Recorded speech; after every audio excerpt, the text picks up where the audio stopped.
केंद्र सरकार जिस तरह से मेनस्ट्रीम मीडिया पर कब्जा करके सच्चाई को जनता तक पहुंचने से दूर रख रही है, ठीक उसी तरह स्वतंत्र पत्रकारों को डराकर और धमकाकर सवालों से बचने की कोशिश कर रही है। इसी कड़ी में महानगर कोलकाता के पार्क सर्कस अंतर्गत बंगाल डिजिटल मीडिया फोरम की ओर से एक विरोध प्रदर्शन किया गया, जिसमें कई पत्रकार और सोशल मीडिया चैनल्स शामिल हुए। सब ने एक साथ ये विरोध दर्ज कराया और केंद्र सरकार के खिलाफ नाराजगी जाहिर की। इस अवसर पर social media channel JKB news, ST news, live India news, HV news, the local journalist, Paigam TV, NB TV, GI news, TDN news, IPN news, Khabar Kolkata, Katie news समेत कई चैनल्स शामिल थे। इस अवसर पर सभी वक्ताओं ने कहा कि केंद्र सरकार मीडिया पर अंकुश लगाना चाहती है ताकि कोई भी पत्रकार सरकार से सवाल न पूछे, क्योंकि ये सरकार सवालों से डरती है। इसी का नतीजा पिछले दिनों देखा गया कि जांच के नाम पर पत्रकारों पर यूएपीए जैसी संगीन धाराओं के तहत केस दर्ज किया गया। उनसे घंटों पूछताछ की गई, उनके मोबाइल्स और लैपटॉप को जब्त कर लिया गया, उनसे उनके द्वारा की गई रिपोर्टिंग पर सवाल उठाए गए। किसान आंदोलन, शाहीन बाग आंदोलनों का जिक्र करते हुए सवाल पूछा गया। ये निंदनीय है।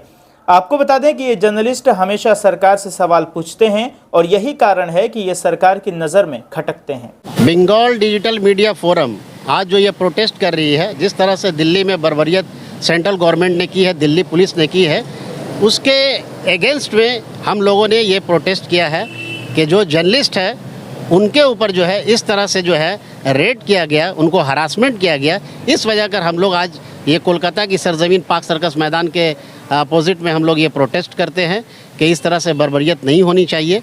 और मुझे सेंट्रल गवर्नमेंट से ये भी कहना है कि पहले जांच कीजिए, अरेस्ट मत कीजिए। आप अरेस्ट करते हैं, उनका लैपटॉप छीन लेते हैं, ज़ब्त कर लेते हैं, उनका जो भी सामान होता है कवरेज करने का वो सब ज़ब्त करके आप रख लेते हैं और रखने के बाद उनको हरासमेंट करते हैं। ये हरासमेंट करना बंद करें, यही अनुरोध है सेंट्रल गवर्नमेंट से। उस क्लिक के दफ्तर पर जो घटना हुई है सीबीआई द्वारा, जिस तरीके से जो तमाम जर्नलिस्टों को अरेस्ट किया गया, 40 के करीब जर्नलिस्टों को अरेस्ट किया गया जो एक ऑर्गेनाइजेशन के साथ जुड़े हुए थे, जो लोग रिज़ाइन कर चुके थे, जो लोग काम नहीं भी कर रहे थे और पुराने जुड़े हुए थे, उनके घरों पर भी जो है सीबीआई द्वारा जो है रेड की गई और उनके जो है मोबाइल, लैपटॉप, जो भी उनके जो एसेसरीज़ जो रहती है, तमाम एसेसरीज़ को जो ज़ब्त कर लिया गया।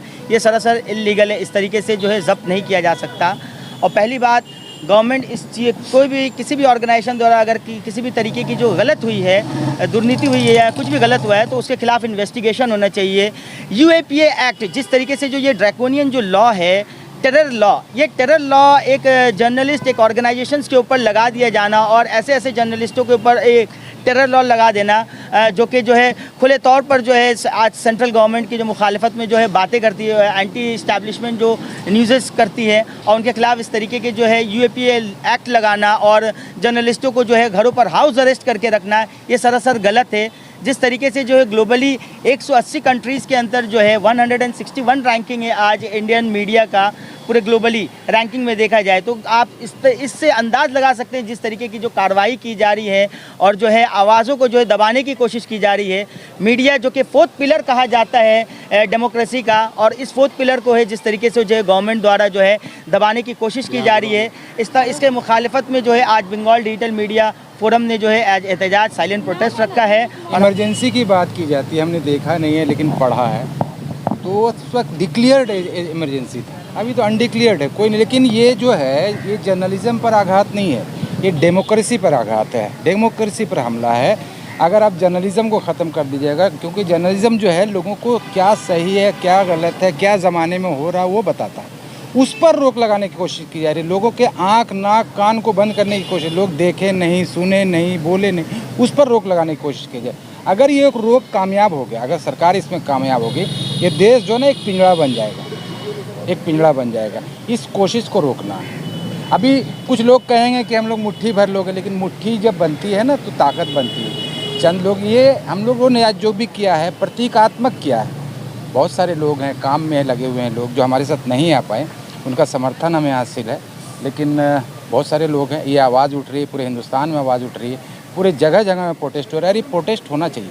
ये सिर्फ निशाना नहीं बनाया गया है, बल्कि मेरा ये मानना है कि चौथा स्तंभ को जो कुचलने की जो कोशिश की जा रही है उसमें कहीं ना कहीं एक गवर्नमेंट जो है वो सक्सेस नज़र आ रही है। क्योंकि अचानक से घर में 6 बजे दाखिल होना और उसके बाद से सवाल पे सवाल करना, एक ही सवाल को बार बार दोहराना, एनआरसी कवर किया गया है या नहीं किया गया है, किसान आंदोलन कवर किया गया है या नहीं किया गया। क्योंकि आप जानते होंगे कि जब किसान आंदोलन हो रहा था तो उसमें सभी मेन स्ट्रीम मीडिया वो अपना एसी रूम में सो रहे थे। अगर उन लोगों ने अगर अपना खुद का मीडिया अगर नहीं बनाया होता तो शायद आज ये किसान आंदोलन जो सक्सेस हुआ है वो नहीं हो पाता। आज सच को दबाने की कोशिश की जा रही है और जितना ज़्यादा दबाओगे, याद रखो, जितना ज़्यादा दबाओगे उतना ही ज़्यादा लोग परवान चढ़ते हैं। ये मीडिया पर जो प्रहार चल रहा है वो आज पहली बार नहीं है, ये शुरुआत से ऐसा चल रहा है। जितने भी फासिस्ट ताकतें हैं वो चाहते हैं कि मीडिया जो है अपनी आवाज़ को सही तरीके से नहीं उठाए और वो चाहते हैं कि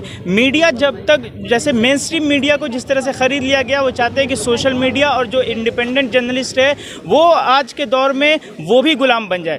तो ये एक सरकार का तरीका है, फासिस्ट ताकतों का तरीका है कि वो मीडिया को किस तरह से आवाज़ को दबाया जाए, आवाज़ को कुचला जाए। लेकिन हम जितने भी जर्नलिस्ट हैं, आज बंगाल डिजिटल मीडिया फोरम की ओर से ये एक प्रोटेस्ट का आयोजन किया गया है जिसमें यह दर्शाया गया है कि आप मीडिया पर अटैक नहीं कर सकते, आप मीडिया को कब्जे में नहीं कर सकते। हम डेमोक्रेसी के 4th पिलर हैं और हम इंडिपेंडेंटली, स्वतंत्रता से आगे अपनी आवाज़ को बुलंद करते रहेंगे। ये बंगाल पूरे, चाहे वो कोई भी सरकार हो, जितने भी फासिस्ट ताकतें हैं वो ये चीज़ को अपने ध्यान में रखें। बहुत बहुत धन्यवाद। चलिए।